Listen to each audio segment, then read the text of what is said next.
Halo guys, menyambut bonus demografi seperti yang digembar-gemborkan Mas Wapres kita kemarin ini, kenyataan yang terjadi justru malah kita akan kembali kehilangan investor lagi. Jadi keputusan LG Energy Solution membatalkan investasi sebesar 130 triliun untuk pembangunan pabrik baterai kendaraan listrik atau EV di Indonesia ini, saya rasa adalah pukulan yang sangat berat bagi ambisi kita, ambisi Indonesia untuk menjadi pusat manufaktur baterai EV dunia.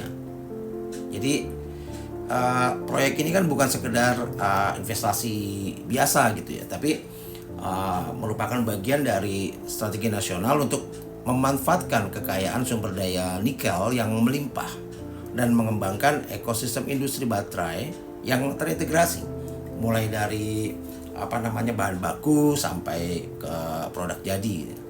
Nah, pembatalan ini terjadi di tengah kondisi ekonomi global yang penuh ketidakpastian, termasuk juga perlambatan permintaan kendaraan listrik akibat faktor makroekonomi dan tentunya geopolitik. Dan saya rasa yang lebih menyakitkan lagi adalah dampaknya terhadap perekonomian domestik.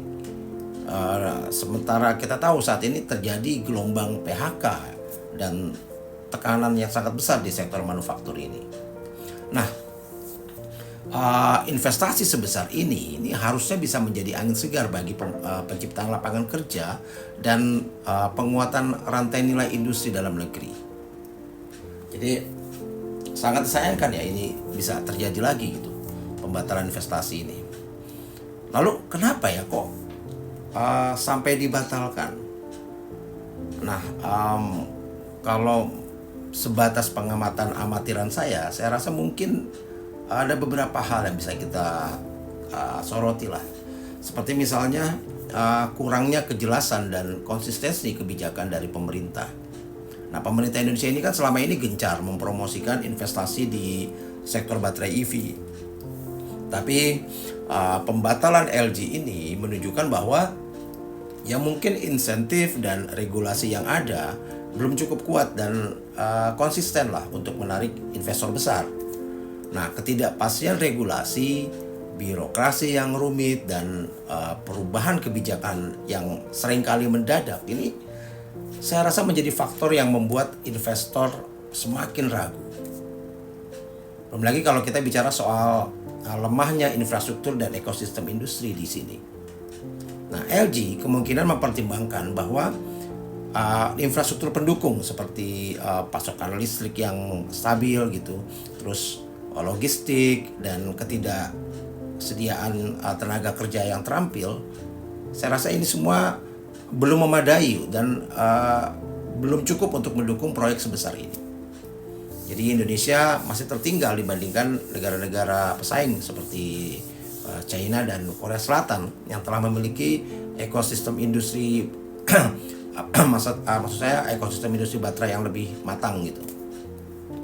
Nah, belum lagi kalau kita bicara soal negara kita yang masih begitu tergantung kepada sumber daya alam mentah. Ketergantungannya sangat berlebihan bahkan kalau menurut saya. Jadi Indonesia kan selama ini terlalu mengandalkan kekayaan nikel sebagai daya tarik utama, tapi tanpa pengembangan teknologi dan manufaktur yang kuat. Nah, posisi ini kan rentan. Nah, saya rasa LG membatalkan proyek karena melihat risiko besar dalam jangka panjang yang menunjukkan bahwa Indonesia belum berhasil mengubah sumber daya alam menjadi nilai tambah industri yang berkelanjutan. Dan mungkin faktor lainnya adalah mungkin kurang sinergi lah antara pemerintah dan swasta. Nah, karena begini, investasi besar seperti ini kan membutuhkan kolaborasi yang erat gitu antara pemerintah, swasta, dan pemangku kepentingan lah. Nah, pembatalan ini menandakan bahwa sinergi dan komunikasi strategis belum terjadi secara optimal, sehingga potensi besar seperti ini ya tidak bisa diwujudkan. Lalu bagaimana implikasinya terhadap keadaan negara kita nih gitu ya. Ya sudah jelas bahwa pembatalan investasi LG ini seharusnya ini bisa jadi momentum refleksi lah bagi pemerintah kita gitu ya. Saya rasa pemerintah perlu untuk mereformasi regulasi dan insentif investasi ini gitu agar lebih transparan, lebih stabil dan kompetitif secara global. Lalu perlu juga ditingkatkan soal infrastruktur pendukung seperti energi yang terbarukan, lalu transportasi, pelatihan tenaga kerja terampil. Dan saya rasa juga perlu untuk pemerintah kita ini untuk mengembangkan riset dan teknologi lokal untuk mengurangi ketergantungan tadi pada teknologi asing dan sekaligus juga memperkuat daya saing kita. Nah, yang lebih penting lagi adalah soal ekosistem industri yang terintegrasi.